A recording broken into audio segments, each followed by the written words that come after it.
Are you being a ham now? I got Frankie February 7th, 2012. She was actually, she was very calm when I adopted her. I got her at the SPCA, and like typically dogs are nothing like how they actually are, which I did not know. And she came right up to me and just laid on my feet. Girl. She was a year old, and so she was super spazzy. She also would just kind of run around, kind of crazy around the house, just wasn't trained at all. But very loving, very affectionate, loved people, loved dogs. Actually had another dog at the time. And just pretty spunky is a good word. Yeah.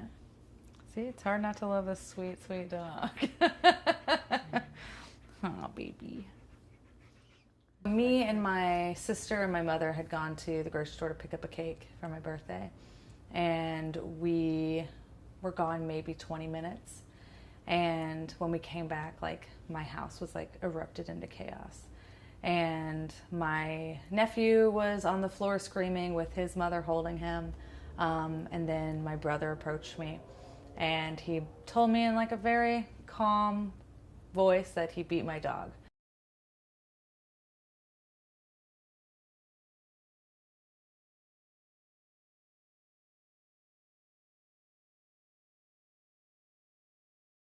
I had gone for a run, and I had friends over, and I had 2 roommates in my house, and they were all friends with my dog.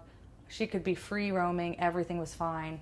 And she was hiding when my friends called me to come back, so like, your dog is acting really funny. And she was hiding underneath my desk and just peed herself and was just shaking like uncontrollably. And that's kind of how it started. And then just like totally progressed. It was her constantly growling and barking at people. She also was growling and barking at me. So I got scared of her and didn't want to take her out of her kennel ever. So it got pretty bad pretty fast.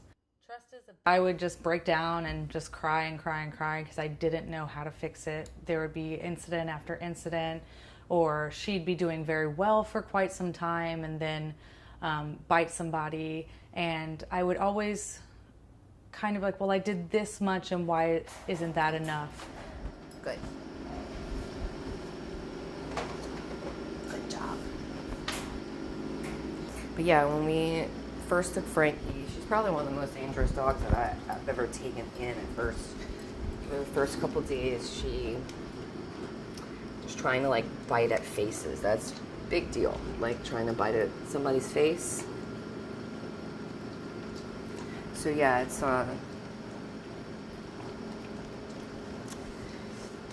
pretty traumatizing what she went through. So she was definitely, and it was like a panic sort of thing, like not even conscious.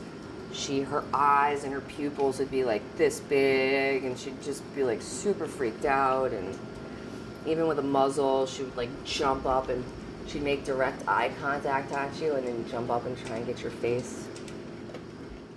My name is Cambry Egan. I am a dog trainer, and I've owned a dog walking and pet sitting business for over 10 years. The guys that come and see me are not your regular run-of-the-mill dogs. They're the ones who like to solve problems with teeth, and a lot of trainers don't want to get involved in that. I really like the really bad dogs. They're the ones that need the most help. They're the ones that a lot of trainers won't even touch. They won't even try and help. And so there was a huge need for it. There's no shortage of bad dogs. So a lot of trainers have the ability to screen whatever kind of dogs they want to see. They want, and whatever kind of clients and owners they want to work with.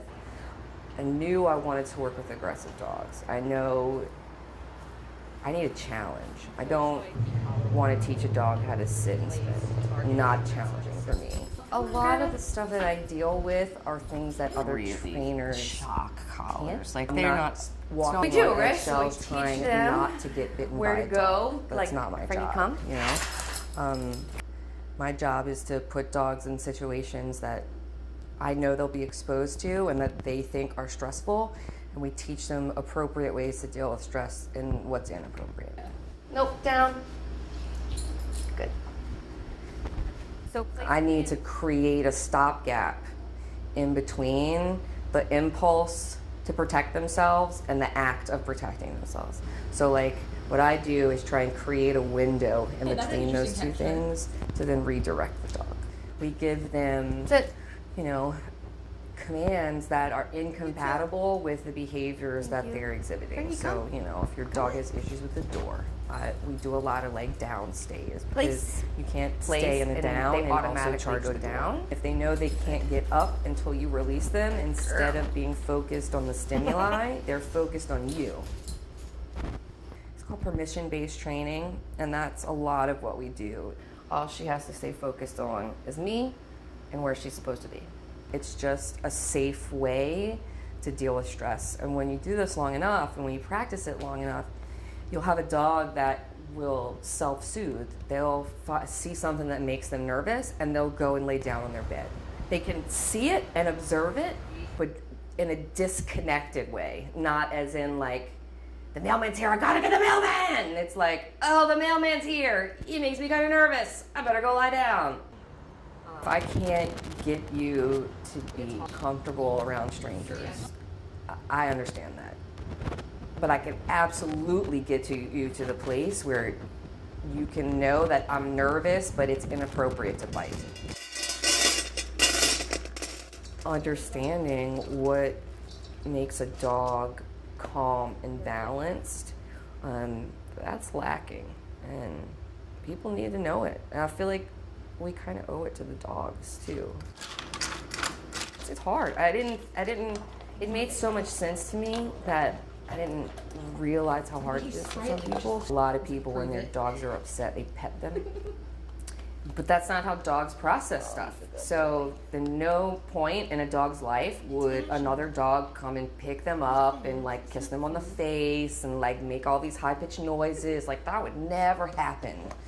So what ends up happening is like people give affection and to try and soothe them, and essentially what they tell them is, you're right, you should be nervous. This is nervous. This is a nervous experience. You don't know these people. You're right. That's good, you know?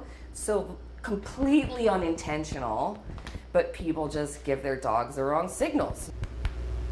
I feel like it's only fair that there's somebody out there who's trying to get through the dogs that don't understand human rules and that like will essentially die because of it. I could spend 5 years teaching a dog English, or I can spend 2 weeks teaching a human dog. All I can really do is to try and explain to them about what a dog needs. And then it's up to you whether you decide to, whether the relationship you have with your dog is one that makes you feel better or if it's one that makes your dog feel better.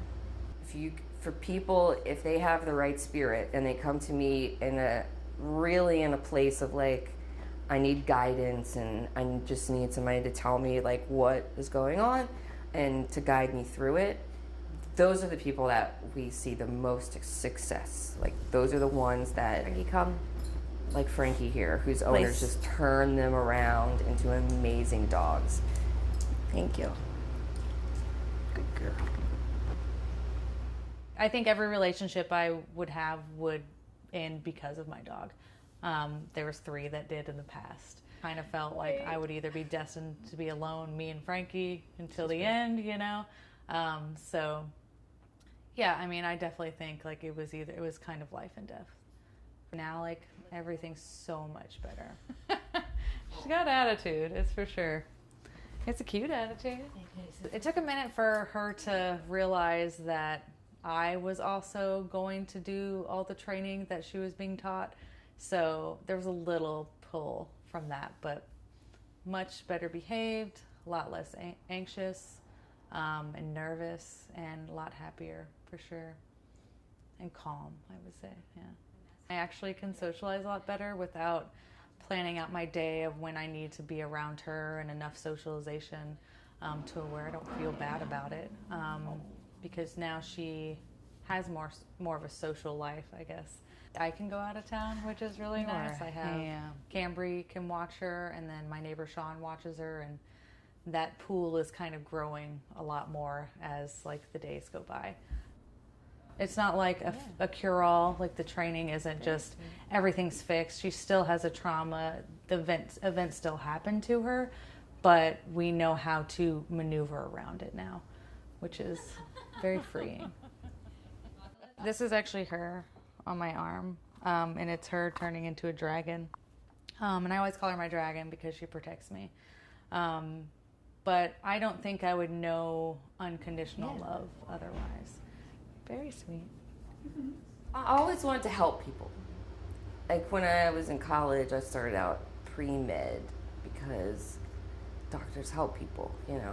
And then I worked for a vet's office, and I can't do blood and cutting into it. I just can't. It was important to me to help people on a human level. That was really my job. Of course, it's to train dogs, but it's really to help the humans and the dogs get on the same page. Very cute. Over time, I just realized that this is a gift that I have. It's not everybody can do this, and it's not something that comes natural to most people. And for whatever reason, it does for me. So, yeah, you get a special place in a dog's heart for working them in a way that's fair and that makes sense to them. You don't often get a job where you're in a situation that everybody wins. A lot of people are trying to make money off the backs of this person and trying to cut their bottom lines, and I don't have to worry about any of that stuff. All I do is I just help people and help their dogs, and people think it's invaluable, so they'll pay for it, and I think it's invaluable to bring people together, so I love it.